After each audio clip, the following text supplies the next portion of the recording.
episode 15 of Watercolor Fundamentals, and today we're going to talk about white.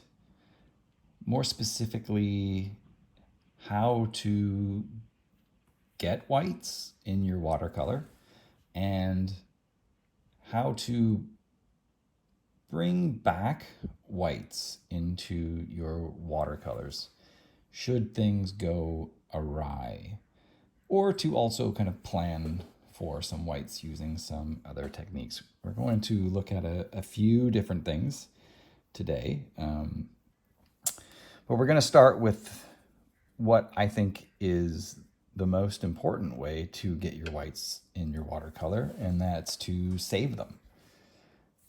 Because you start with white.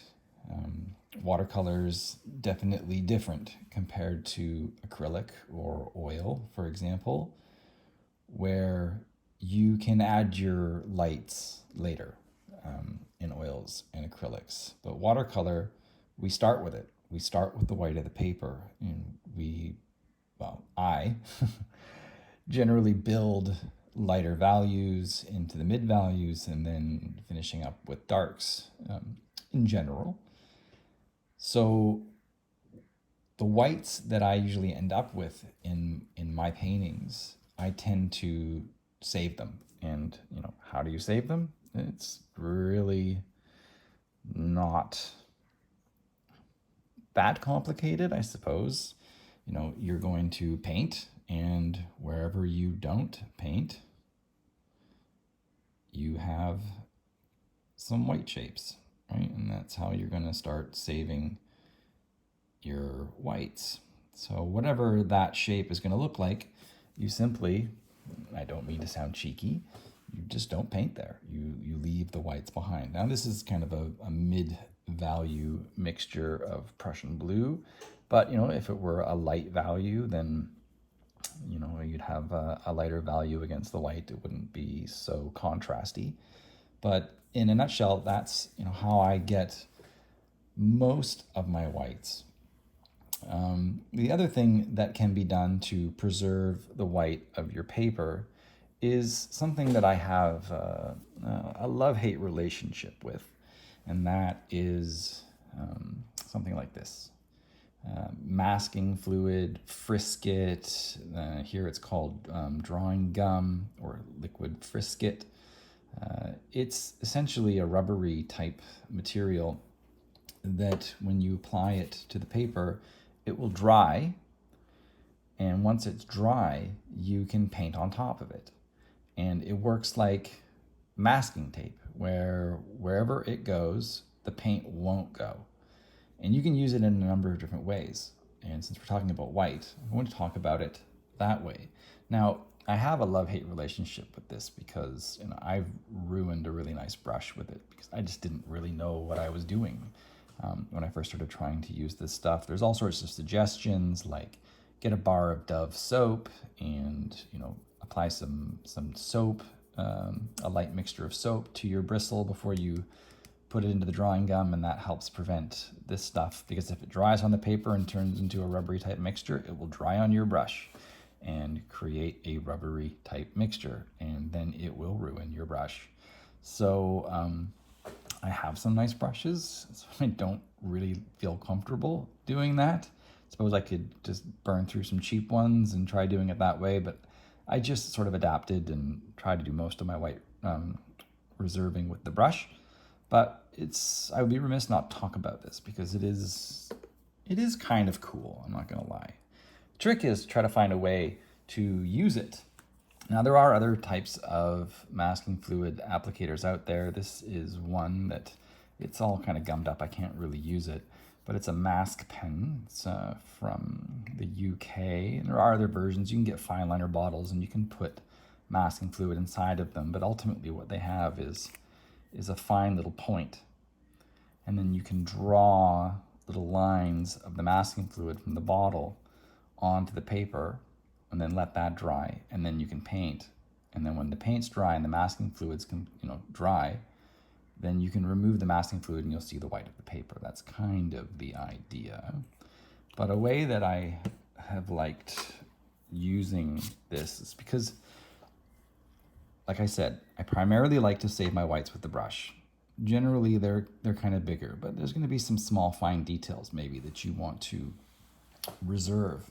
So I'm not so much worried about trying to apply masking fluid with a brush. I want usually something a lot finer. So these little things are quite handy. There are other types of tools out there. There's like, whatever this thing is called, the incredible nib. It's like some sort of fibrous, hard material. But even it, after multiple uses, starts to kind of cake, and I probably could sand it down and clean it up. But you just kind of get this thing wet, put it in the masking fluid, and you can draw on your paper with that. Actually, I'll just do that really quick. Just putting that in some water. Just reach over here. Dip that into the mixture. And you can see I have got some masking fluid on the tip there, and I can draw some little lines. Now, I do recommend, there are some masking fluids out there that are white. That's fine. Sorry, it's just me grabbing some paper towel. But the problem with the white ones is that when you put them down the paper, depending on your lighting, you might be like, whoa, where did my masking fluid go? So I like masking fluid with a little bit of color. When you remove it, it doesn't stain the paper, so it's not that big a deal. But with a ruling pen, you can take that, and I'm just going to dip that into my masking fluid, and I can draw with that too.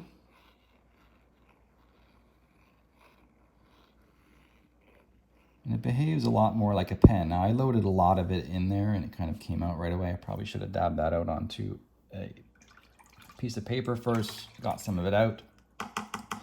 But I much prefer the kind of line that I can get when using a ruling pen. Now I'm going to leave that there for a little bit, and we'll let it dry. And then I'll come back to it while we talk about some other ways to get white back. Now, lifting is one way that we can remove some paint. Now, it's not one I use too much, because while you can remove some paint, it's very pigment dependent. So you need to be using, a very non-staining pigment to really get a lot of that out. Your bristles, when you want to remove the paint, your brush should be kind of damp and should be a little bit firmer, not totally soft. And the idea is you kind of go across, and this is painted a little while ago, so this is dry. But you can see as you come across, you can kind of start lifting some of the paint. Now, this Prussian blue is a bit more on the staining side, so I can just keep doing this, and you can see that it lightens it, but it's not really going to get it back to the white of the paper. Another thing that can be done is to paint just some water across an area you want to remove some paint from, and you just leave that shape there. And what will happen is that water shape will start to soak into the paper. And as it soaks into the paper, it soaks into the pigment and starts to loosen some of it up. So I'm going to give that, about a minute, and then we'll grab some paper towel, and then we'll just remove the water, and I'll show you what that looks like. But really, to kind of put some whites back, I like to go to some other tools. And we'll go through a bunch of those right now. Now, for reference sake, this is Prussian blue. I mixed it up, I would say a kind of milky, creamy consistency, so it's a slightly above middle value for the blue. And then below it, what I've put in here is I've used a Pentel point liner. It's got a bit of a calligraphy nib to it. It's waterproof, water and fade resistant. I don't know if this is out yet. I do have some Pentel things that I don't know, beta testing, if you will. But they're pretty cool. And this is one of them. I do like this. It's a really nice little calligraphy nib. But it's a nice dark black, which is going to suit my purposes well. So here is, actually, you know what? I can probably go and lift some of that line out now. So I'm just gonna grab a little piece of paper towel. This water's been sitting there. And you see if I just go in here and blot out that spot, that I've removed some of the paint. Now, if I was using a non-staining paint, you would see a more significant difference in the amount of paint removed. But you can't deny that I have definitely removed some paint in both of these instances. This one's a little bit more easy to control. Even once this dries, I could go back and do this on top of it and try and remove some paint and, you know, get it lighter, but I'll never get it back to white. Now, generally, I'm using 140-pound cold press paper, usually Arches. So it's a really good paper that can take a bit of a beating. And my preferred method to kind of get whites back, because again, like I said, the ruling pen, I'm looking for small, little fine whites. I just use a little box cutter, okay? And I just take a little box cutter and I can just scrape that in.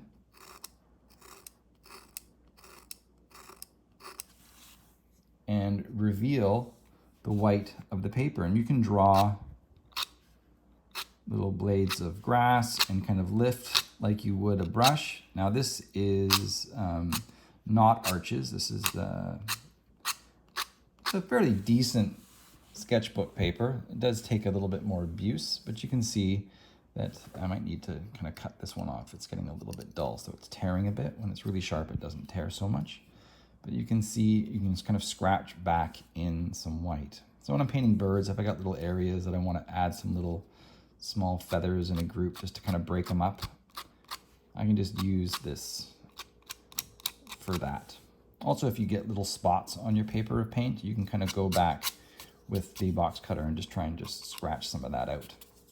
So a little box cutter or, you know, blade of some sort works really well to get back some little whites. Another thing that comes from, you know, when I do urban sketching are some of these little ink pens. These are pretty cool. So this one here is a little Sakura Jelly Roll. They have like a 5 size, an 8, and a 10. And these are, I'm not even sure really of the type of ink, but as you can see, you can draw back some white in there. So there's on the blue, and I put this across on the black below.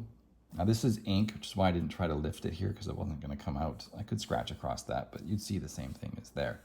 But you can draw white back with these. This is great maybe if you want to put back a little catch light and an eye or do some little details like so.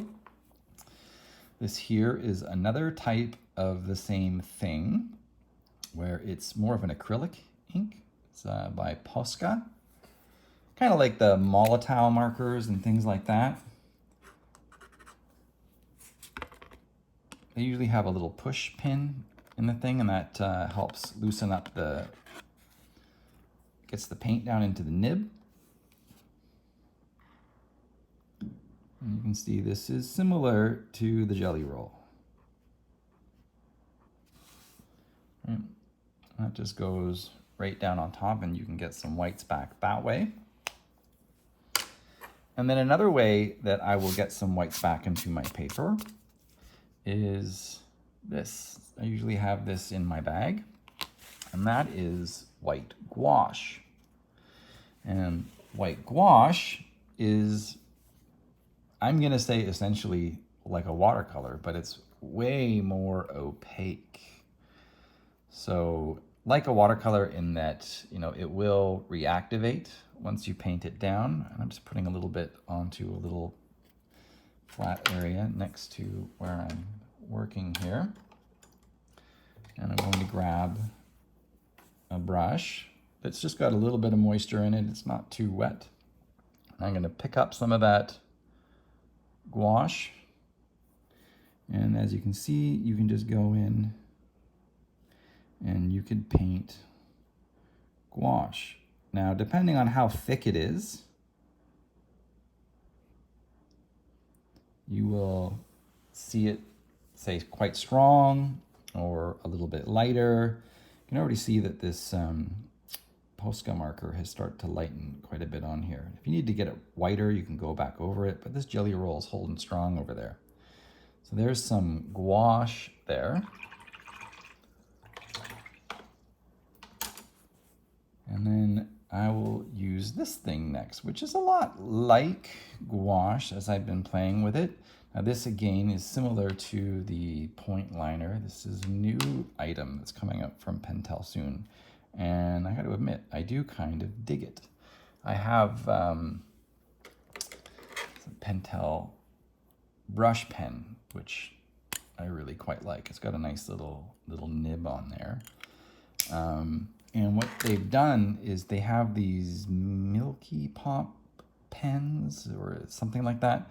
And it has this white ink in some of them, and it is a really nice ink. And what they've done is taken that ink, merged it into this pen with that nib from the pen that I just showed you. And you have to shake it up and make sure that the paint is nice and mixed. And I did do that just before I started filming here. And there's a little push button at the tip there, so you can kind of draw the ink down into the nib.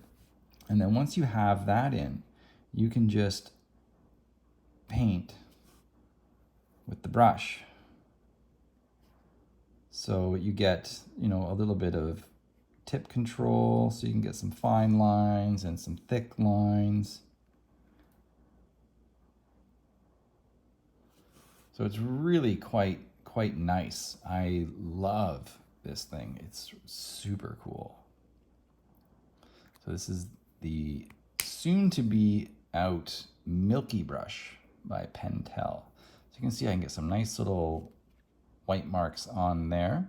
Squash is holding pretty good. Still, that gel pen is, the Jelly Roll is holding out nice. And this will lighten a bit as well, but you can easily go back over top of it again.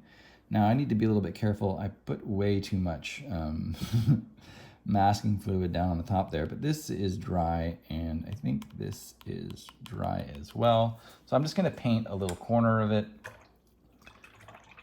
I really don't want to go grab the hairdryer and inundate you all with the sounds of a hairdryer, but I'll just grab my brush, grab a little bit of my Prussian blue,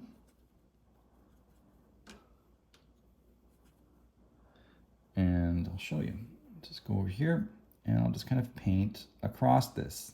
And you already can see what's going on, right? This paint is just sliding off of the masking fluid, like so. And then same, I'll just do a little bit over in this area where I know the masking fluid is dry. I said I didn't want to use the hairdryer, but I'm gonna have to use it in a moment because I'm gonna need to dry this and then remove the masking fluid so that you know I'm not just making all this stuff up.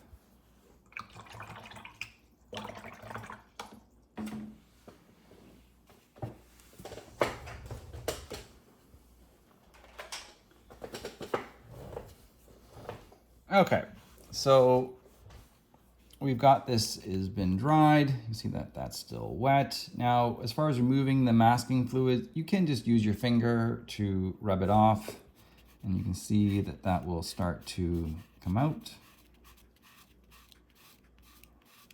Again, you need to make sure your masking fluid is totally dry before you remove it, and voila, you can see those little lines that I drew.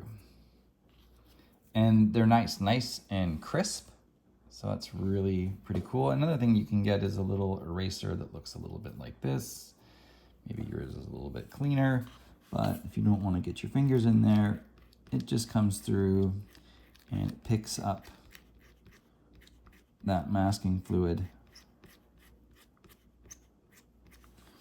And you can see some nice clean lines behind. So there's a bunch of ways that you can get white back or keep white in your paper. So to keep the white of the paper, working with your brush and reserving the white is what I would suggest. The other way to reserve the white of the paper, you could use a masking fluid. So there's an example there and an example there. I showed you a couple of ways that I will use it. One's with the incredible nib. The other was with a ruling pen. These, if you don't have one of these are in a lot of drafting sets. You can also just order ruling pens on Amazon. I ordered like a set of them, so and they're not terribly expensive. Lifting, depending on the paint, you can get closer to white, but you'll never get right back to the white of the paper. Scratching will get you back to the white, but it does have a particular look about it. And then here I use the Jelly Roll pen. And then I used a Posca acrylic pen. Then I used Gouache. And then finally, with these little two lines at the end there, I used this new Pentel Milky brush to get some whites back. So of them all, I think that this is, well, my preferred method is with the brush, but to kind of go back in and put some things in, I do like this a lot. Primarily because I do like the nib. It's something that I'm familiar with. It does seem like this ink has stayed quite strong. You can see it stayed quite white, similar to the Jelly Roll. So this is a pretty good one. And then you get that brush control too. So you can get some thicker lines by just pushing the brush into the paper a little bit more, or using more of the tip, you can get some nice thin lines with that too. So I hope that this is helpful to you. I know I get asked about whites a lot. There are a bunch of different ways, and this is by no means the exhaustive example of getting whites back into your paper. You do need to be careful with some of these things, depending on your approach to watercolor or watercolor groups you might be a part of. Once you get into some of these items here, like gouache and acrylic pens, that sort of thing, if you're in a painting group and everyone's like watercolor purists, sometimes mixed media whites are frowned upon. It's never really a concern for me. Whatever it's going to take to make the painting look the way I want it to look, I'll use it. But I just like to mention that because it is something that I have encountered. So yeah, hope this helps. Whites in watercolor, a bunch of different ways. If you're enjoying these videos, I do enjoy making them. Like I said, I think this is episode 15. I've got a bunch more that I'm going to be getting around to. And yeah, if you are enjoying them and you feel so inclined, feel free to join me on Patreon. It's up. I've got a bunch of different tiers on there. One, if you just want to, join and support what's going on here, then great. But I do have a few other tiers on there where I'm hosting live streams. I've got my first ones coming up, or maybe has already happened by the time I post this. I'm going to be offering workshops through there for certain tiers, and then I have another tier where people can actually do one-on-one with me from wherever in the world they are. I can coach you through some paintings, work through some specific techniques with you, whatever it is that you like.